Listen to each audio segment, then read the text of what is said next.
The notion that the mainstream media is working with scientists to lighter questions is a complex and multifaceted issue. At its core, this idea stems from the perceived conflict between science and religion, particularly Christianity. Some Christians feel that scientific discoveries and theories such as evolution and climate change are being used to undermine their faith and values.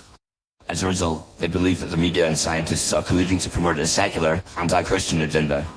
One of the primary concerns among Christians is the teaching of evolution in schools. Many Christians believe that evolution is incompatible with their faith and that it promotes a godless, materialistic worldview. They argue that the media and scientists are pushing evolution as a fact, despite what they see as a lack of conclusive evidence. This perception is fueled by the media's tendency to report on scientific discoveries and theories that support evolution, while downplaying or ignoring criticisms of the theory. Another area of contention is climate change. Some Christians believe that climate change is being used as a pretext to promote the liberal, secular agenda that is also to Christian values.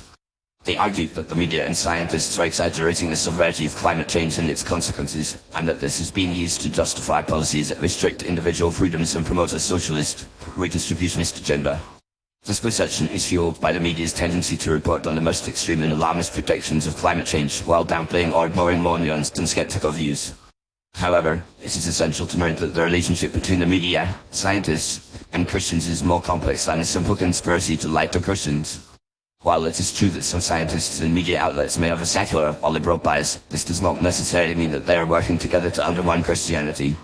Many scientists and journalists are motivated by a desire to understand and report on the world around us rather than to promote a particular ideology or agenda.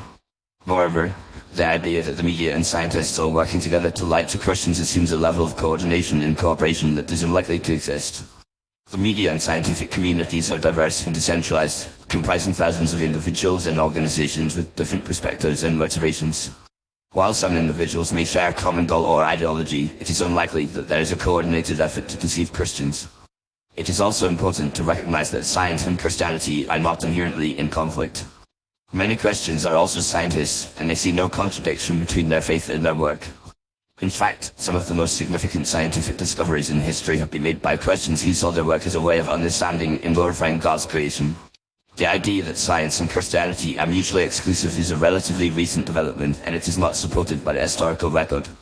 In conclusion, the notion that the mainstream media is working with scientists to lie to Christians is a complex and multifaceted issue. While some Christians may perceive a conflict between science and their faith, this perception is not necessarily supported by the evidence. The media and scientific communities are diverse and decentralized, and there is no evidence of a coordinated effort to deceive Christians. Moreover, science and Christianity are not inherently in conflict, and many Christians see their faith and their work as scientists as complementary and mutually enriching. Ultimately, a more nuanced and informed understanding of the relationship between science, media, and Christianity is necessary to resolve these concerns and promote a more constructive and respectful dialogue between these communities.